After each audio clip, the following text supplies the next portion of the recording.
Okay, I'd like to introduce you our next speaker. Moving on. Our next presenter is going to focus his presentation on link development strategies for Penguin and Panda recovery. This will be presented by Mr. Charlie Ellis, and I'll give you a bit of a background for Charlie as well. He is an SEO strategist for Gallant Fish. Charlie is an internet marketing veteran focused on improving the profitability of enterprise-level lead generation initiatives through SEO, content marketing, CRO, UX testing, and paid search as well. Working extensively in high-competition verticals including Forex, loans, online trading, and hospitality. Charlie delivers potent search-based strategies to clients who need ROI-driven marketing solutions. His background in web analytics, text mining, application programming, and automated information retrieval systems enables him to interpret and adapt to fluctuations in search algorithms to help clients conquer a perpetually shifting digital landscape, something we really learned a lot from Todd earlier. A graduate of University of Miami School of Communication, Charlie works with several of the top advertising agencies in Florida to help adapt traditional media initiatives into easily quantifiable search-based marketing systems. Through his Miami-based consulting firm, Gallant Fish Internet Marketing, he works directly with clients to improve the profitability of their digital marketing efforts. Charlie is also a U.S. State's Coast Guard licensed captain. That's pretty cool. And he's also a professional sport fisherman. Not amateur, but professional sport fisherman. Oh, formerly, okay. And a former emergency medical technician as well. So a guy who wears a lot of hats, but he's very passionate with what he does now. Please welcome Mr. Charlie Ellis. You guys hear me okay with this? Yes? All the way in the back? Kind of, sort of? Maybe? How about now?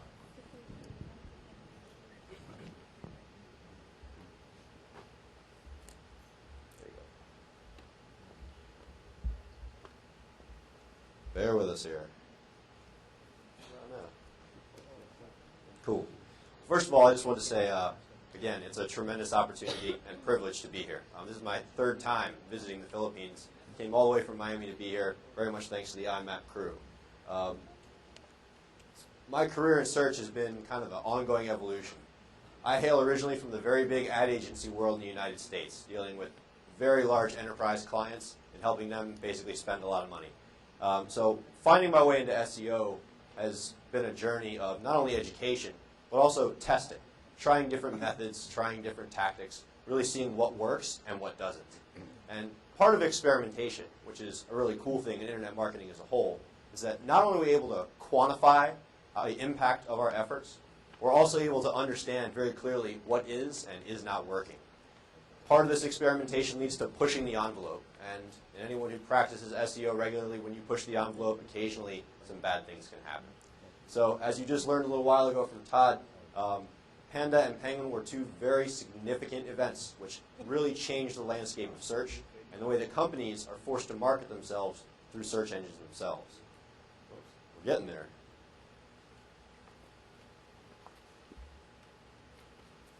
Almost. Here's the interview. Does that work? Aha. Okay. So, recovery is constantly the question at hand. How many people in here, now that we have everybody kind of back from lunch and somewhat coherent, actually work with SEO or any form of digital marketing in general? Active, I mean doing it yourself, out there in the trenches. Good amount. So this presentation isn't specifically geared to some of the technical methods you can use to recover, but I want to help you understand a different approach to thinking about recovering from these particular updates, these changes in the way Google values and understands a particular domain. Looking forward is what this is all about. Understanding where do we go from here. One thing that has always impressed me about the Filipino marketers is that they're incredibly resilient, very dedicated individuals who are creative in the sense that they can find new solutions and new scenarios that they can apply to traditional marketing tactics. They find ways to evolve. And when you're faced with looking ahead and finding a solution that's going to work, you have to at first look back, but understand that to move forward, you're going to have to adapt. And that's what we're going to look at today. So just a quick show of hands. Again, we already went through that now with a few more people in the room. How many people were directly affected by Penguin or Panda, theoretically? 2. Okay, so you guys are going to have a good time with this. The rest of you, I apologize. So for the most part, did the zoo come for you? It came for a lot of us. It came for a lot of us who really experimented with methods to earn traffic, really build these rankings. A lot of the clients that I work with are merciless. They're very fierce individuals. They push hard. They spend a lot of money because they know that by capturing traffic for some very high-value keywords, they're going to be able to turn a very serious profit. So it's worth it to them to take those risks. Anyone who does SEO in very high competition verticals is often faced with that challenge. How do I knock a competitor out of the way? How do I build the equity and the authority cumulatively across the domain to really outpace everyone? That fearless mentality of I can get away with it because it's working led to the downfall of so many of these massive companies. So when Panda hit, when Penguin hit, it upset everything. It changed the practice itself and really forced search marketers to adopt techniques that were a little more focused on building user engagement, which is why social can often play a very important role in a lot of this today. You already saw this one, but I'm going to reiterate. Just to compound that point, imagine losing 90% of your traffic almost at the flip of a switch. That can sink a company. It can cost you your job. One of the things that struck me, I think, most profoundly in the wake of these updates is that a lot of SEOs were out on their butt looking for employment. They knew the risks. They informed their superiors that these risks existed by getting into malicious linking practices, manipulative linking practices, whether. And they knew that by taking that risk, there was a very high return. But if they got caught, it meant their job. Well, if you can hit a certain performance level in a career that bases you on how well you're doing in your job, sometimes it's worth it to do that. For sites like these, one thing I do want you to notice, there's something very common about them. Massive, massive content aggregators. Lots of resources. You can find anything from how to make a peanut butter and jelly sandwich, how to tie a shoe, all these monotonous things that no one really cares about, but people still search for. Most of that content was built specifically to arbitrage that traffic, to gather it, to force ad revenue. Google released these updates to balance the system, but at the same time punish those, strike them down, the ones that literally went out and took advantage of the system because they know they could. By compounding these two, looking at when Panda and Penguin worked together, you saw not only one hit, but a double dose of reality for a lot of webmasters who were really pushing an angle that they shouldn't have been in the first place. But again, high risk, high reward.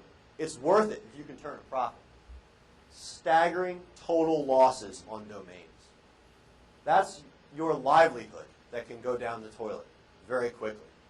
Even so, looking at massive traffic drops is something that is humbling for a lot of people, especially those who've been in the trenches doing this work, building those links, writing those articles, doing whatever they could to build the authority of these domains that they were paid to build in the first place. When you have these tremendous drops, the question is, can we even move forward from this? Is there even an opportunity to recover? In case you've been living under a rock and not paying attention at all, Panda was a thin content killer, whereas Penguin punished the over-optimized link profile. There's a lot of ways to take that term, over-optimize. And when we look at what search engines can realistically use to balance those ranking factors, those signals, there's only so many elements. Although Google is incredibly intelligent, and the engineering which goes behind the development of the algorithms which are used to sort and rank content, at their core, there's only so many factors within the site. The rest of it falls on this principle of these off-page factors, this external endorsement. And that in and of itself is a tool that search engines can use in an automated and large-scale format to actually make this change, to interrupt these tactics that don't work. It was the content farmers, the article aggregators, and these highly competitive link buyers who really took the fall. The question is, does that necessarily level the playing field, or does it just make it more difficult?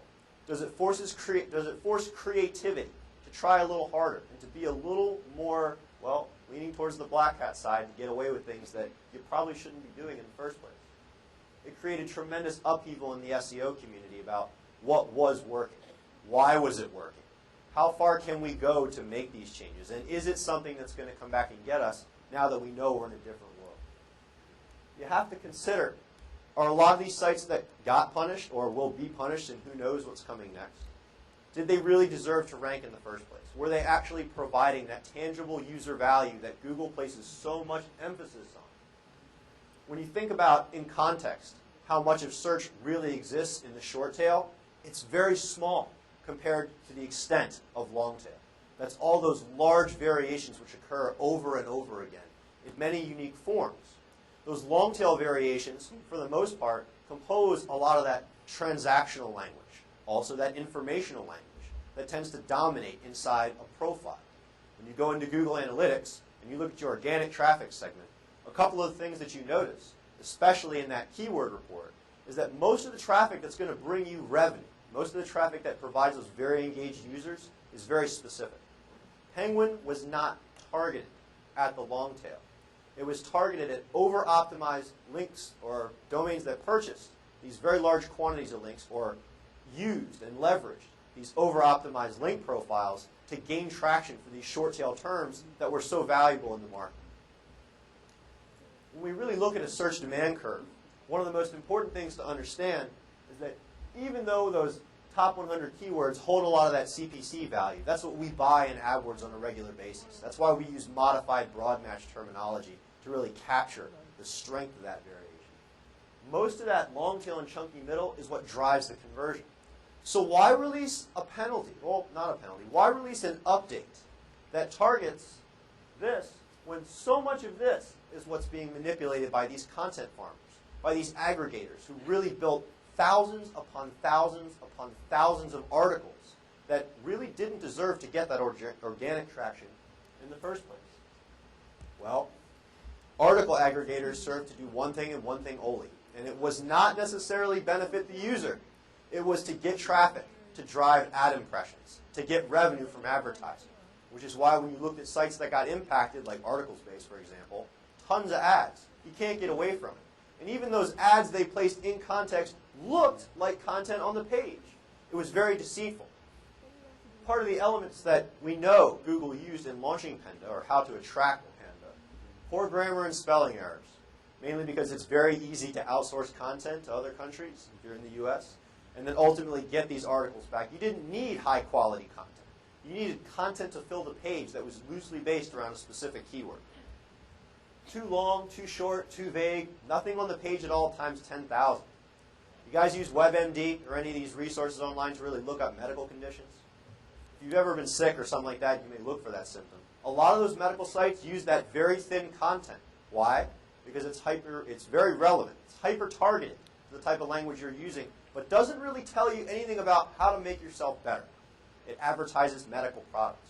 Again, a lot of these sites that were punished in the Panda update had massive amounts of content that did not belong in the index in the first place. It was used to arbitrage a lot of traffic just for links. In case you were not falling into any of these categories, you didn't have any authority, the fact of the matter was you're probably a content farmer. Most of these sites built this content in the first place, these thousands of articles, because they knew they could capture this long-tail traffic. They knew they could pull this in. Essentially, they were making a living off of idiots. They were making a living off of people who click without any regard for where they are on the internet. They just want to go to that top result. And when you're playing the long tail, that's very easy to do, because odds are you're not going to have a lot of websites with a ton of authority that are very relevant for these very long tail phrases.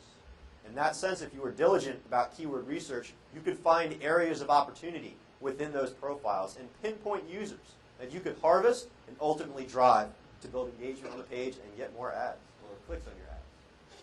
The facts about Panda are, in short, there's nothing you can do about it. This is an update that is going to keep evolving. It's something that's going to keep changing.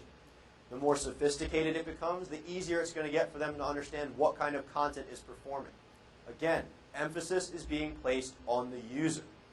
As much as we focus on the user, and Google cares about what the user has to say on specific pieces of content, what's most significant is that you're always going to have updates out there to target tactics in SEO that are pushing the envelope. I always found this image very, I think, poignant in this particular regard, because that's essentially what Penguin sought to do. Say, this is unacceptable. If you have this degree of manipulation in your link profile, we're not going to tolerate it. Google warned about this for years. But webmasters kept employing these tactics because they knew it worked. To find proof from your link effort, from the link development efforts that you launched, driving revenue. As you increased positions, you got more visitors for a phrase, you sold more widgets, you sold more subscriptions, you captured more leads. Whatever that mechanism was, it was working. Google stopped that. And they did that specifically to make a point to the SEO community that these are not the tactics that are going to take you into a new era. It's not what's best for the user. Social signals are these elements that are now being leveraged by Google to understand specifically how important is this page to a particular user. When you talk about attracting a penguin, it's actually pretty easy when you break it down. If you're pushing the envelope, you're going to get caught. It's easy. And it doesn't take a rocket scientist or an incredibly diverse and eccentric algorithm to understand that. This is a screenshot from one of my favorite competitors. I worked in plastic surgery lead gen. You want to talk about competition? Try getting leads for people who want breast implants or blepharoplasties, or they want elf ears or whatever else it is they're trying to get these days. To rank in plastic surgery verticals, you see some of them, and if you get the chance, run a backlink analysis on the sites that are there now. It's some of the most advanced black hat spamming you can possibly find, and to that degree it still works. This sample is from a site called Your Plastic Surgery Guide. From 2009 to 2010, they crushed it. They were pulling in over $3 million worth of organic search traffic a month by launching these tactics. But when you run their profile, there is nothing natural about that. It's frustrating because other players in that market who are interested in capturing those leads said, well, this is working. Why shouldn't we do this? If they're not getting caught and they're getting away with it, what's to stop them? Well, they were spending upwards of $20,000 to $25,000 a month on links, and that's just an estimate. Guess what? That pattern followed that plastic surgery example, except for all the major Forex trading terms. And they knew from paid search traffic specifically what converted. The problem with that was that, well, if we can go after this certain set of terms and we push it, we're making money, how long can we go? Well, they haven't bounced back yet. They're sitting low. They lost a media empire by being too greedy. In many respects, that's what Penguin sought to cancel. Greed. So what comes next? It's all doom and gloom. What's the recovery? How do we move on? We have to adopt a new approach to SEO. A socially integrated approach that focuses on engagement metrics, really driving factors that have perceived page level. This is a sample from the SEO Moz 2011 Ranking Factor Survey, which both Todd and I were very privileged to participate in. In that sample, it asked a lot of the really, I guess you could say, veteran SEOs, what they thought and what was working, what would ultimately have an impact moving forward. It stands out to me that social signals, usage data, and usability are these major factors. The concept of usability is something that will never go away. It's something that's only going to become more important over time as we really drill down and really focus exclusively on what's going to provide a tangible impact to our bottom line. We're talking about not just a new approach to digital marketing, but learning from the old, taking what worked, modifying it, and making it better. The principles of providing a valuable experience to the user, and on top of that, building a site experience that is ultimately going to convert, that is ultimately going to perform. These are elements that will drive you. But recovering, regaining a lot of that equity that we may have lost, that's the battle at hand. Links still matter. Again, another export from the 2011 Search Ranking Factor Survey. The bulk of this graph, when we look at it from an algorithmic side, still link-centric. And the reason for that is, we have, as a search engine, you have to balance this concept of authority and relevance. Is a page relevant for a term? Sure. Is it more credible than the next guy? Maybe. Does it have endorsement from academic domains, government domains, resources that are considered incredibly authoritative? That is a make or break you factor in recovering from a lot of these elements. When you have to really weigh, is it worth going through all that, starting from scratch, rebuilding, you have to factor what Google wants you to do, what your boss wants you to do, and what you really should do. Because it's a tall task if you have inherited a project that's really taken some damage. This is a great tool if you've really been faced with a penguin penalty.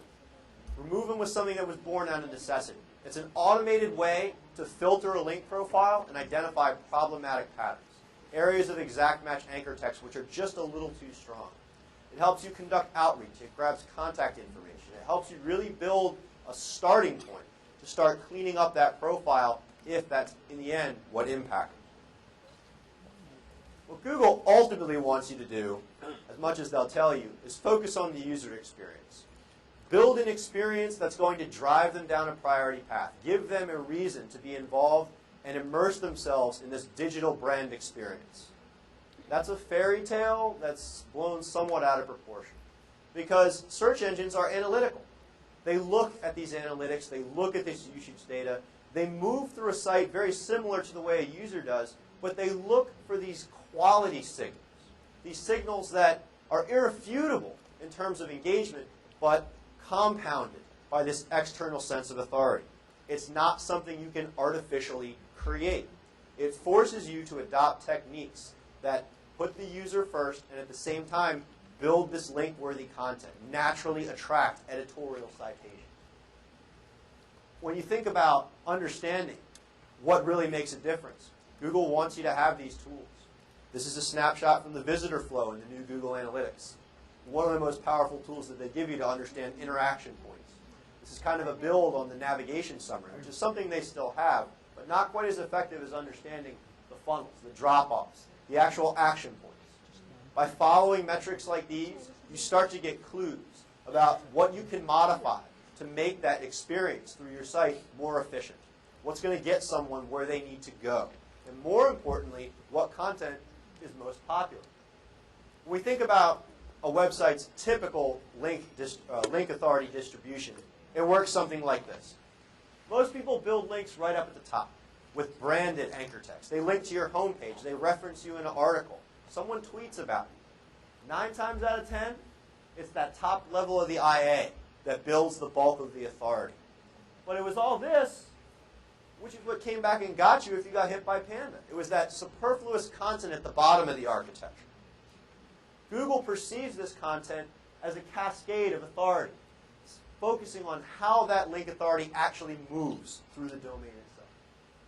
When we talk about it in the context of priority paths, or a way a search engine moves through the site, they will enter the site through these authority points, these deep pages that have these very strong, credible links.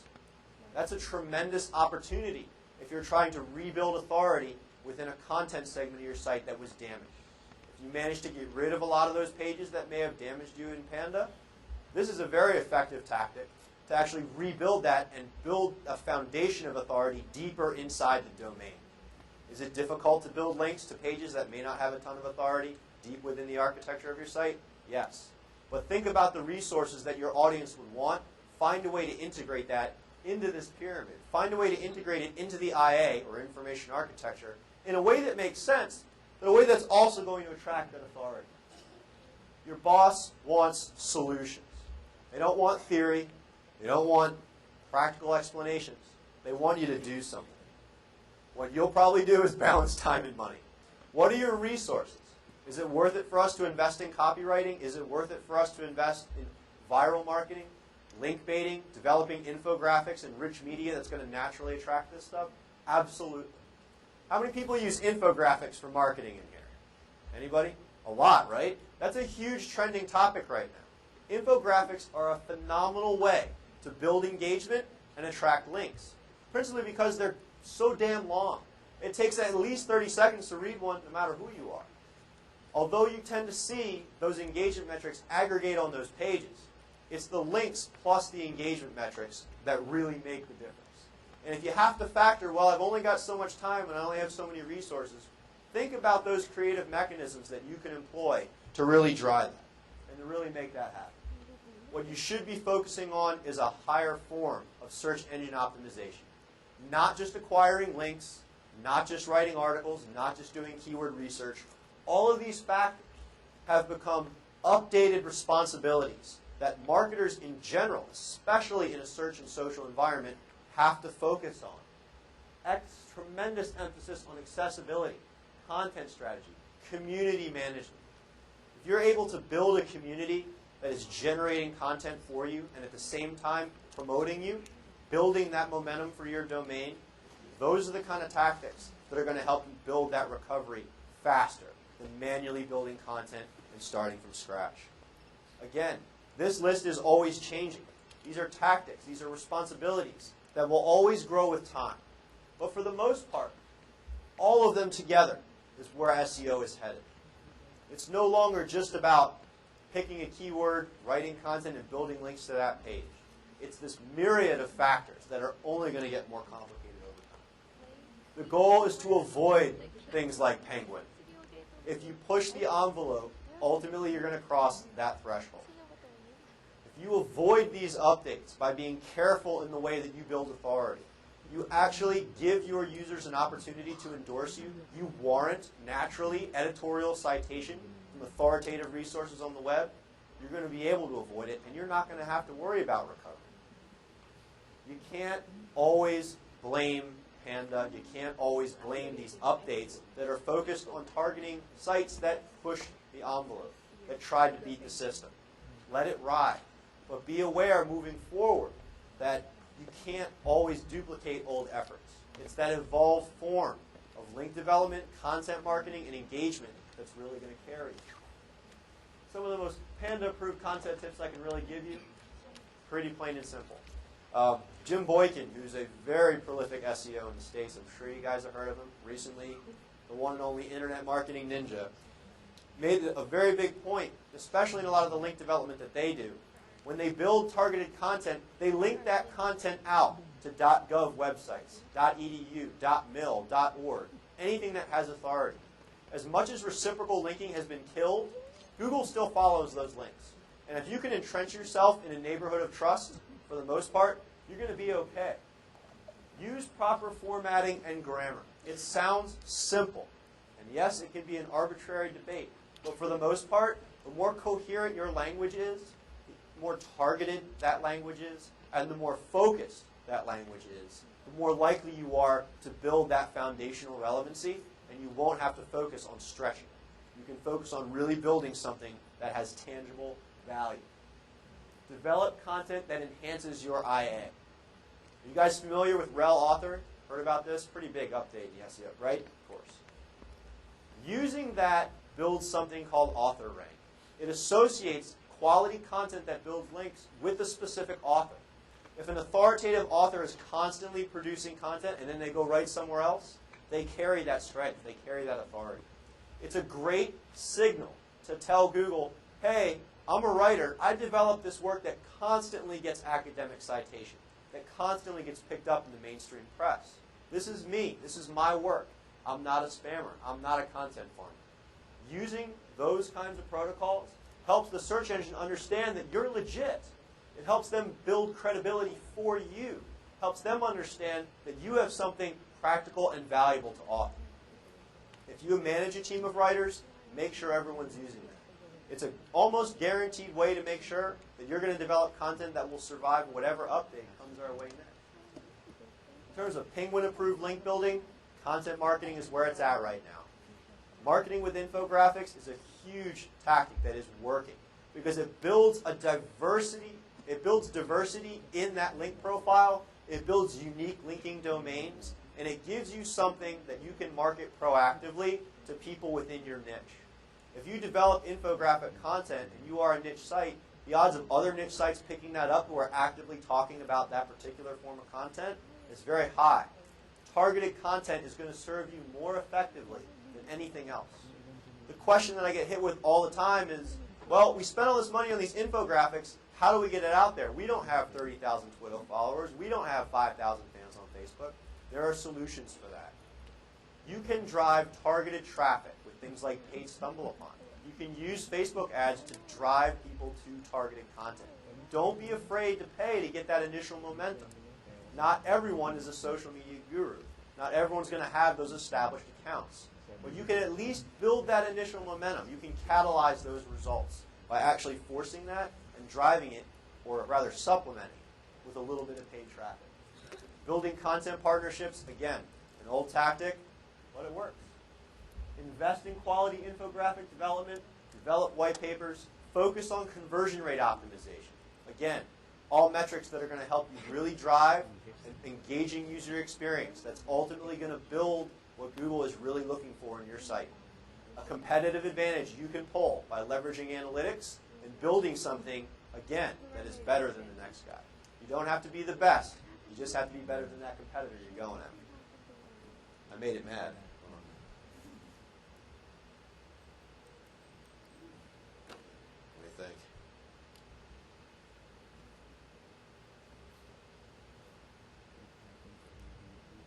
And we're almost back.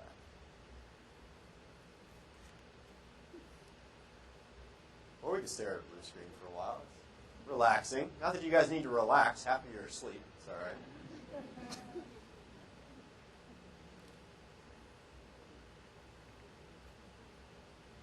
There we go. We got ahead of ourselves. Again, when you're talking about recovering from Penguin or Penguin proofing yourself, diversity is the key. Avoiding that exact match correlation, really acquiring .edu and .org links, well, that's it. So let me give you guys a very helpful hint. I'd appreciate if you didn't tweet this like maniacs. .edu links are really tough to get, right? Really tough. The academic community really doesn't want to link to us. So here's a good one. Remember when you went to college and they gave you that student ID and they said, well, with this student ID, you get a bunch of discounts. Remember that? It's not a lot, but when you're broke in college, a dollar makes a difference. Well, most academic sites have a resource list, which you, as a merchant, let's say you sell a product or a service, can subscribe to. I'll offer students of this university a 15% discount if they use this coupon code on my site. Comb academic sites, especially universities, and look for those individual listings.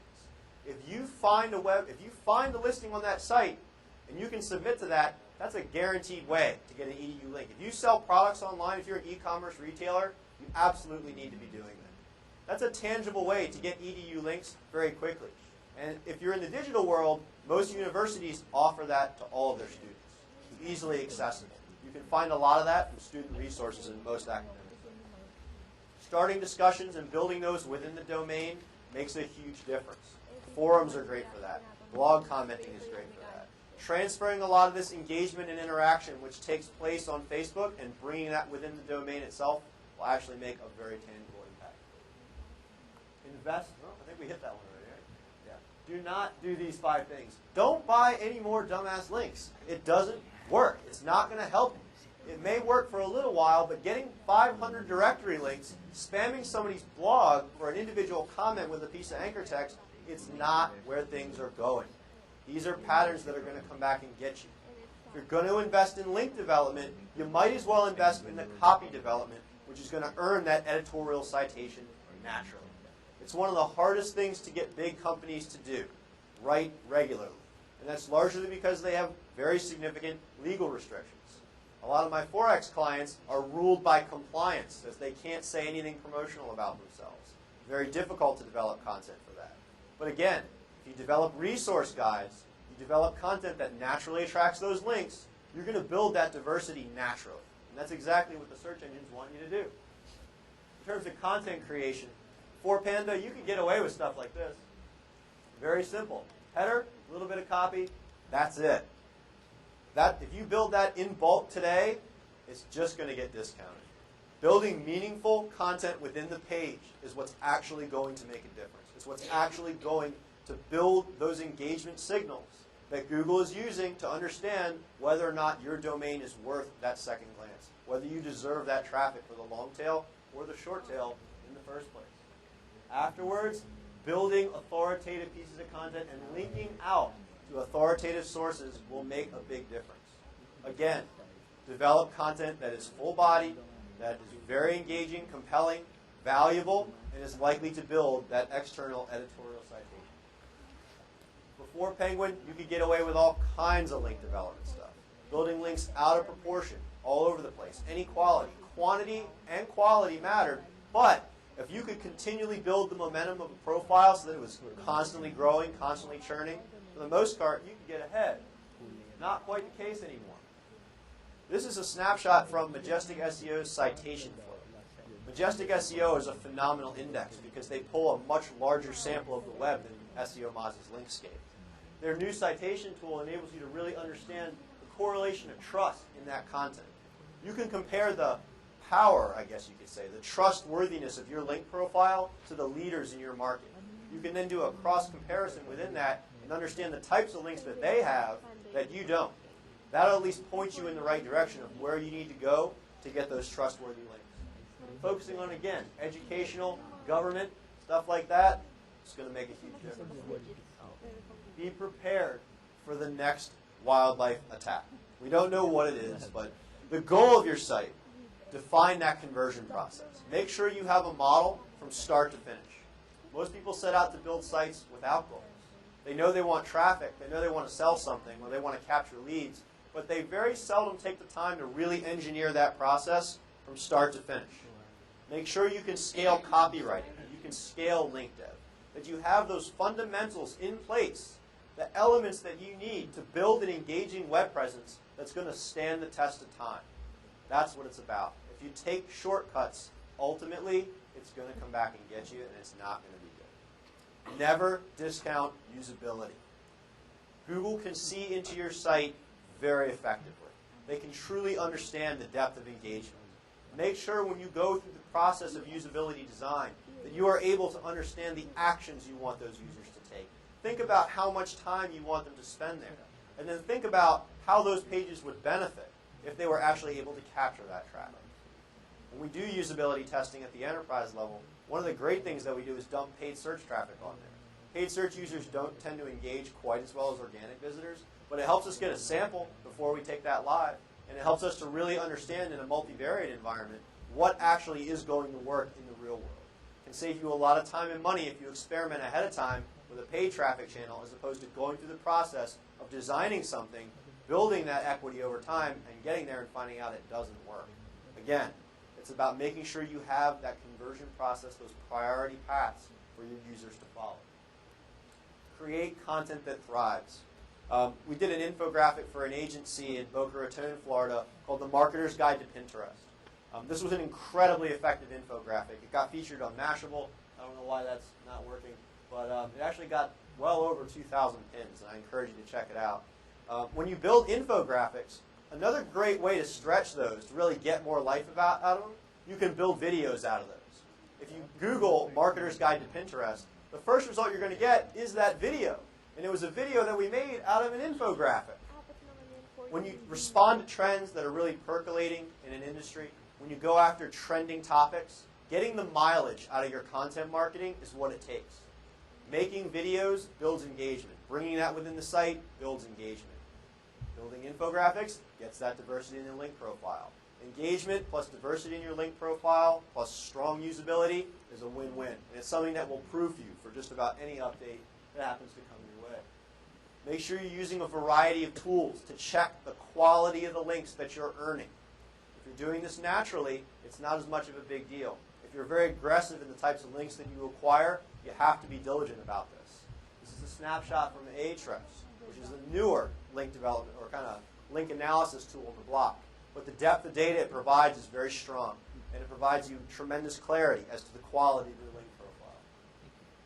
Again, never be truly confident about what tomorrow holds. Proof yourself against these changes. Try and prepare, and think ahead. Think about what's going to build quality. Think about the types of editorial relationships you can build that are going to not only compound your site's experience, but provide an overall immersive, brand-centric experience built on an individual. Again, it's easy to write. It's not easy to build a seamless process that gets somebody to do something. So factor those elements together, and you'll pretty much be all right. And that's pretty much it, guys. Anyone still awake? No? Good. All right, you're free. Good.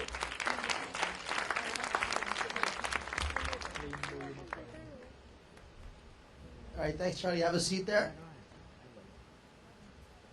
And we'll open the floor to some questions. They're all sleeping anyway. Okay.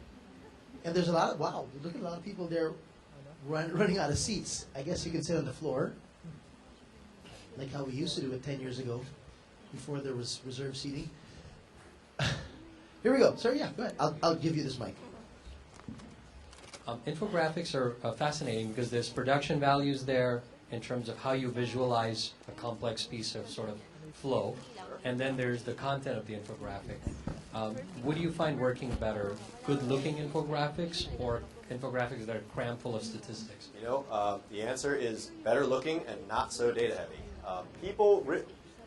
One of the reasons infographic development is so popular is that it builds social signals as well. You know, that's how infographics really tend to move around the web, through this social promotion.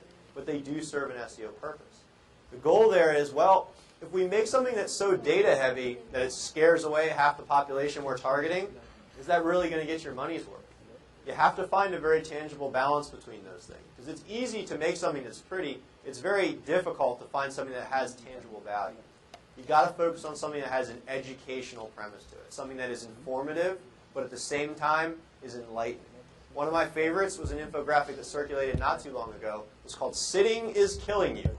But according to their research, we'd all be pretty much dead right now. We've been sitting here for all day. But focus on topics that are not only going to build engagement, but really at their core have a value. That's what's going to get you picked up in mainstream publications. Any other questions? We got 4 mics spread out in the room, in the theater, 2 down here, 2 up there. I got a bit of a question. I'm pulling it out to a wider perspective, Charlie. You may have seen this about 2 years ago. Wired magazine came up with a crazy headline cover, "The web is dead." And they were talking about how mobile is bringing everybody to browse through their apps. They're still beyond the internet, but through apps. And if you think about that, I was thinking about it while sitting there in my chair, it kind of takes you away from searching. It kind of takes you away from Google. You can just jump straight to the content you want because you're based on that application. Your news organization's app, or Wired has their own app, or whatever it is, right? What are your thoughts on that in the big picture of things? I mean, of course, for those who are still aggressive in SEO and how they want the traffic that's still there, obviously. Well, they're not 100% accurate that the web was dying, but what are your thoughts on that? Well, I'll go on the record as saying this. I get a lot of flack for that. Search isn't going anywhere. It's not going to die. I mean, think about it. And be honest, I know you guys are asleep, but just bear with me. Facebook users, right? Come on, give me something. Anything, please. Who's on Facebook? Every Raise your left foot. Right? I'd be willing to bet that if you use Facebook, you probably use a search engine. You probably do. And the fact of the matter is that the type of content that we seek out through search is very different than the type of content that we seek out through social media. For the most part, social media brings us topics. It comes to you. Whereas search, you're going for that. Mm-hmm. So when you look at it in the context of mobile, you look at it in the context of is the fundamental aspect of search behavior going to change? Absolutely not. It's going to compound. It's going to evolve. It's definitely going to, I think, become more sophisticated, and there's going to be a much stronger social integration. Well, something that they didn't have 2 years ago, that's something that's on mobile now is a lot, is this woman called Siri, and she searches for you. She does. Android has, I'm sorry, I'm an Apple fanboy. Android has a counterpart. What does Android have? Google Now, that's the voice-activated search. Google Now. Does she have a name too? No? Okay, no name. Okay, I mean, they do search, right? I mean, I don't know how much you know about how Apple does their stuff in the background, but when you ask Siri a question, which is similar to you typing it on Google, where's the nearest restaurant to me, things like that. And remember, that's the basis of the science of information retrieval. That's what this really boils down to. How does information get retrieved from the web when it is informational or navigational? These queries that warrant a tangible answer, not just oh, that's cool, I think I'll share it with my friends. What's really important is that these mechanisms, and do I think it's all going to be mobile at some point? Absolutely. Everyone's on the go. Everyone's moving around. I think the application development supports that. But when we think about the types of tools that we need, it's still going to be, where's the nearest gas station? Where is the bathroom, for crying out loud? These features, these questions that we're always going to have that search fundamentally tries to address.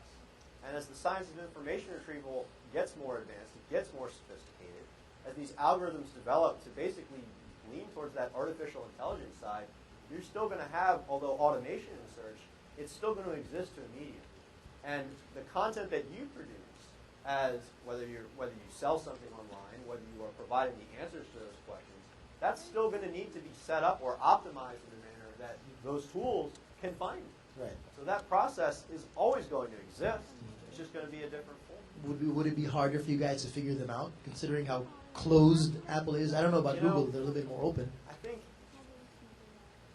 Apple keeps themselves very guarded. I think the technology they have is very sophisticated. But again, it's still based on this similar premise of, well, if user wants this, what is the most relevant and authoritative result? And those mechanisms have fundamentally been the same for years. Although the technology used and the efficiency and the sophistication associated with that has grown and will continue to change. At the same token, it's still a, well, I need this, go find it, bring it back and tell me. Exactly. You know, and that's something that's just never going to die. I think it's only going to get easier as these assistants, if you will, these digital voices, these digital minds learn you. They learn what you want. They learn what you like. And that's fascinating. You know, that's basically what Google's trying to do. Build an assistant that knows you and knows what you like. And Apple in the same degree. So, and at the end of the day, it's still more work for you guys. You're just probably going to grow laterally with more products, more stuff. It's going to get more complicated. Awesome. Any more questions out there? We got a question up here.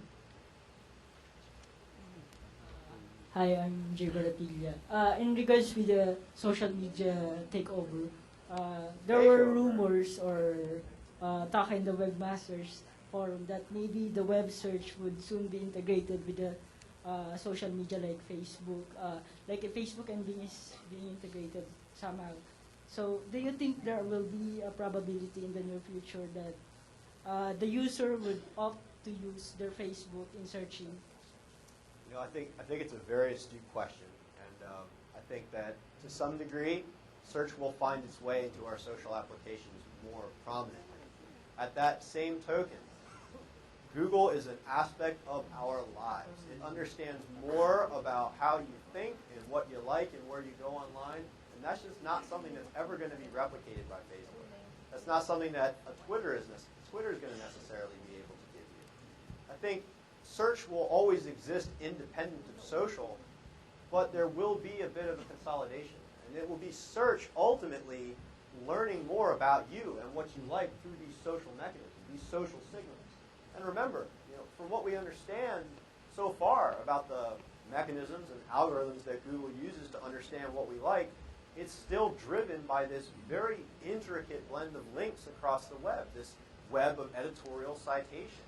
And as much as user signals are impacting that, for the next couple years, it's still going to be a system of weighing relevance and authority. Who do you think is going to give in within the convergence? Because we saw Google try to do social media with Google+. I don't know if they're happy with how they've gone far there. And Facebook might want to just really work with Google and say, okay, we've got the search bar in Facebook, can you help us out? You know, and I think it honestly amazes me that, you know, Google keeps pushing plus. I think, you know, they have some amazing amount of users, but although they have the users, is anybody actively using that damn thing? No? I mean, it's Facebook dominated, and it drives me crazy. I remember when Plus launched, and we all went out and grabbed it, and I was like, this is going to be incredible. This is going to be a Facebook killer. Who knows? It's Google. They can do anything. And then a year later, it's like, well, we got the accounts, but I don't like this. And you know, it's not something that we're going to necessarily acclimate to. So I think fundamentally, Facebook and Twitter have these attributes that just can't be replicated. It's like a telephone. Your telephone works. The water bottle works. The microphone works. These are things that are fundamental tools in our lives that are a part of us, extensions of us to many degrees. But although search and social will become closer, they will grow together. In time, you know, you got to think they are two different things at their core. One shows you, one connects you, one is the answer to what you're looking for. All right. Good question. Thank you. Any other questions out there before we move on? Okay, here you go. Hi, I'm Paul from AsiaPay. My question would be, is there a version of Microsoft or Yahoo developing similar with Penguin and Panda? Good question. You know, when I look at, you know, now Bing and Yahoo are pretty much the same thing. Bing has actually made incredible strides with the integration of social data. And their outreach to punish webmasters, I think, will not, let's say, clean up the search results, just has not been as significant. And remember, people aren't out to game Bing. You know, it's not like I need to dominate Bing. You know, it's like I need to buy links so I can do better on Bing. That's not how it works.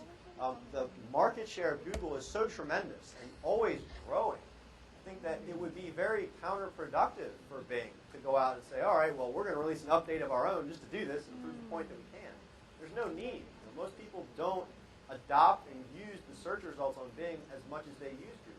The playing field isn't as manipulated.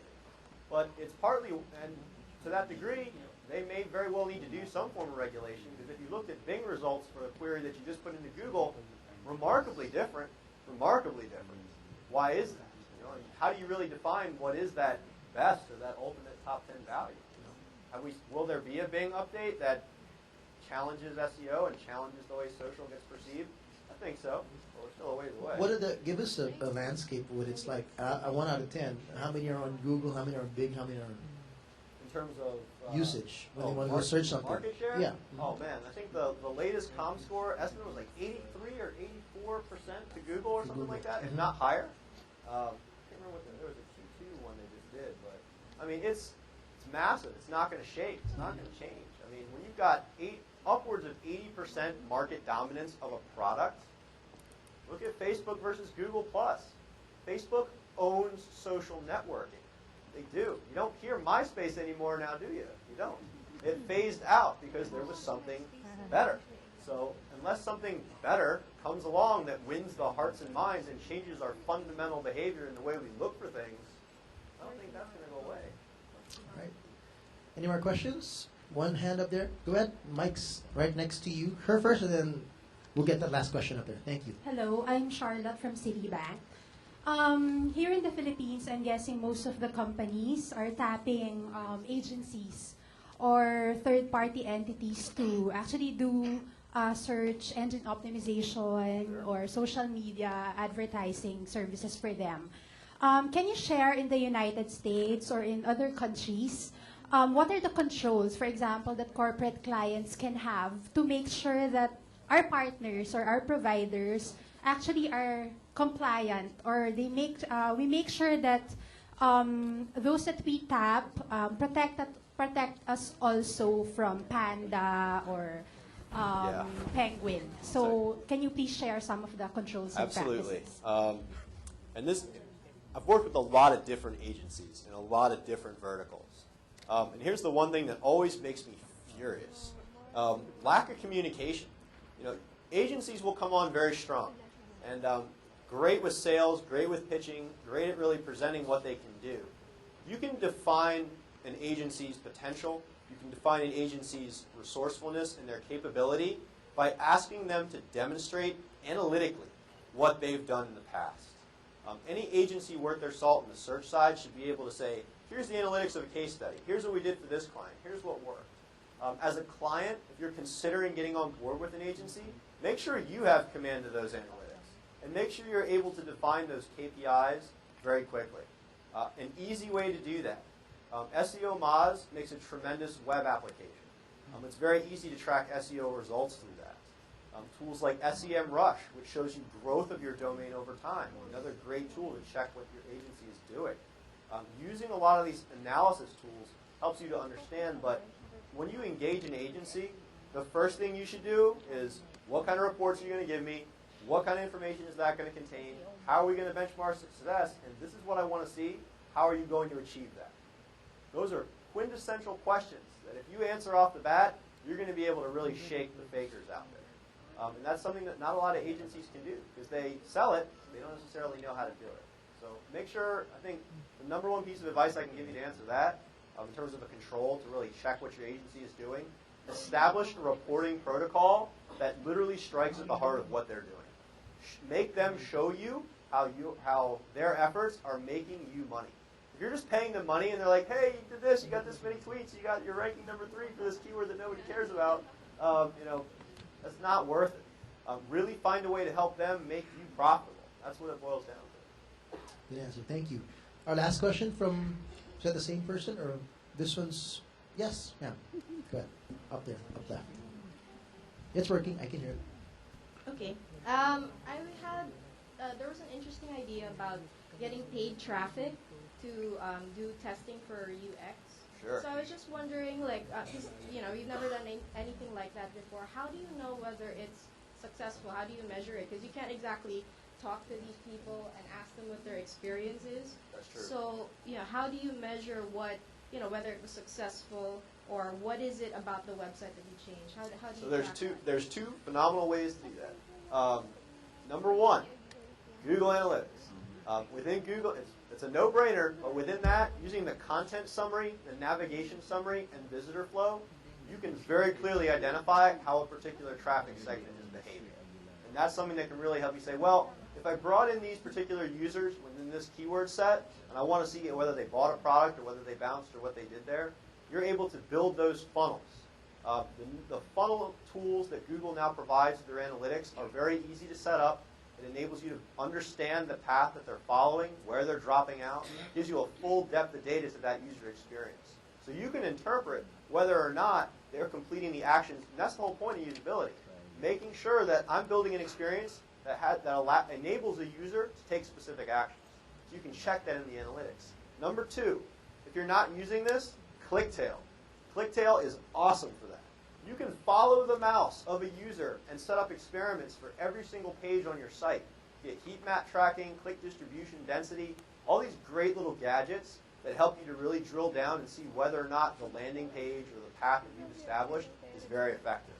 It's not even very expensive. I think it's like $40 a month or something like that. Just a follow-up question though. What if they have like a bad experience of the site, and you know, if people have access to it, if it's public, then doesn't that have like, isn't that kind of risky because the public is able to access something that you don't even know would really work or not? Sure. It's very rare that you see an audience go online and test a site and then go, man, that site was horrible. I'm going to write about that somewhere. You don't really see that. But again, you do have to weigh preserving brand integrity and whether or not you want to introduce that.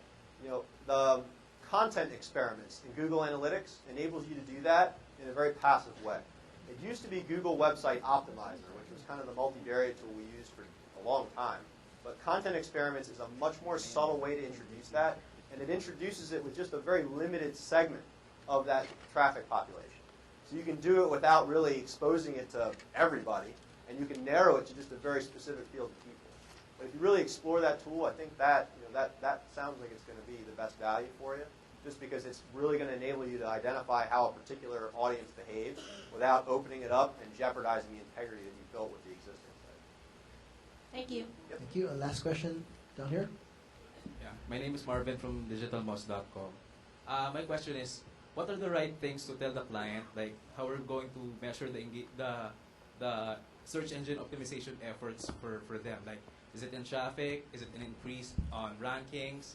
Is it Twitter Facebook likes or Twitter followers? Sure. The answer is whatever makes your client money. Conversion is what you should be measuring as the result of your digital marketing. I'm talking social, search, paid, whatever it may be. Whatever is profitable to your client, whatever they deem as, hey, we need this to get this, you'll be in good shape. Because you're never going to find a client that just says, I want visitors. Actually, I take that back. I have a client right now that's retarded that wants that. But, yeah, you want to see a retarded site, check out beststreet.com. You have a good one. But one thing, that's an AOL property, too, which is even more fascinating. But it's a story for another day. But at the end of the day, you really want to focus and drill down and say, hey, this lead capturing this lead, getting this particular volume of sales, constantly increasing engagement metrics across the board, those are all forms of key performance indicators. And at the end of the day, your client wants to know how much money you're helping them make. That's why people spend marketing dollars, to make more money. So you have to equate your efforts with what's profitable for that client. It can be very difficult. But at the end of the day, know what the value of a lead is. Know what the value of a sale is after shipping and profit margins and all that stuff. Find those very tangible elements that's valuable to that client, and then build a strategy around that. Just a follow-up question. Sure. What is the right time frame? Like, for example, there are a lot of clients that don't know about SEO here in the Philippines.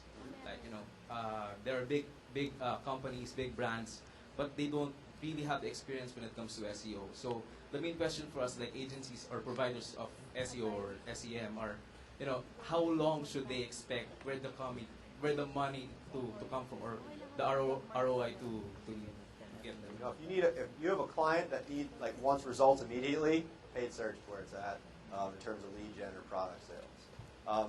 In terms of timeline, that is entirely dependent on how competitive that vertical is. You know, if you're getting into loans or you're getting into grants and things like that, that could be years. But if by spending the money to get there, they're really turning a profit, that can be a very big deal. But on average, never tell anyone you can do something within 3 months. Thank you. And let's give a round of applause to Charlie Ellis. Thank you. Guys. Great conversation as well.